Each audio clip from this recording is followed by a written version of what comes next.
Breaking news now on the deadly terror attack on the U.S. consulate in Libya. Fox News sources telling us CIA officers on the ground in Benghazi during the attack sent requests for help but were denied. When the first shots were heard at the consulate where the ambassador and his team were taking fire, I'm told that they radioed to their higher headquarters that they wanted permission to go and help the ambassador, to help the ambassador's teams.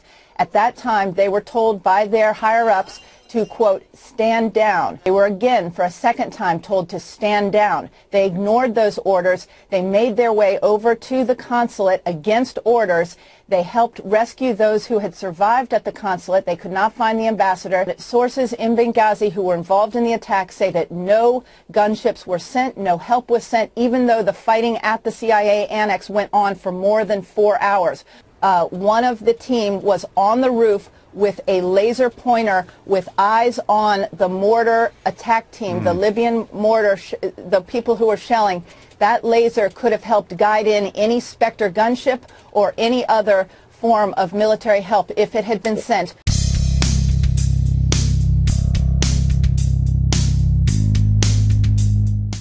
What happened initially was it was a spontaneous reaction to what had just transpired in Cairo as a consequence of the video that people gathered outside the embassy, and then it grew very violent.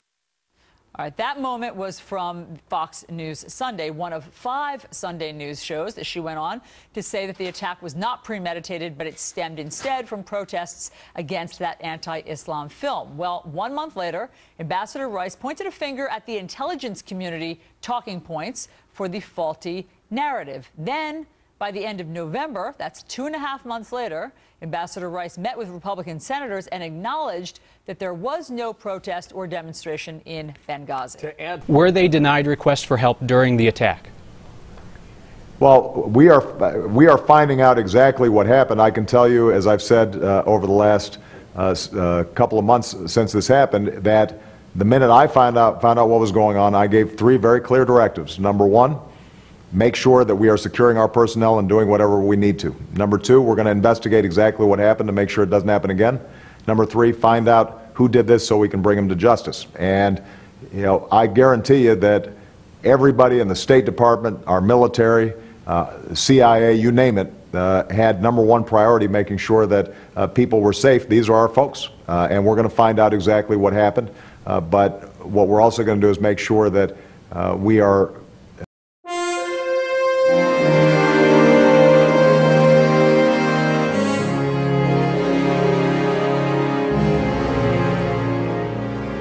You know, you hear over the radio, we're taking fire, we're under fire. We're under fire. And you hear the pleading in their voices. You can hear it. That they need help bad.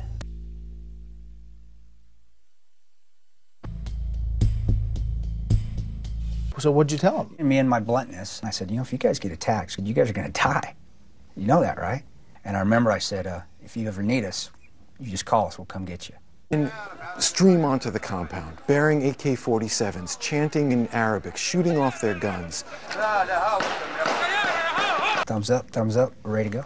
Then what happens? I went up to the TL and I said, hey, we're ready to go. Bob looks right through me and looks at the team leader and goes, you guys need to wait. Probably been 15 minutes, I think, and I got out of the car, and Bob and the team lead were standing on the front porch. And I just said, hey, you know, we need to get over there. We're losing the initiative, you know.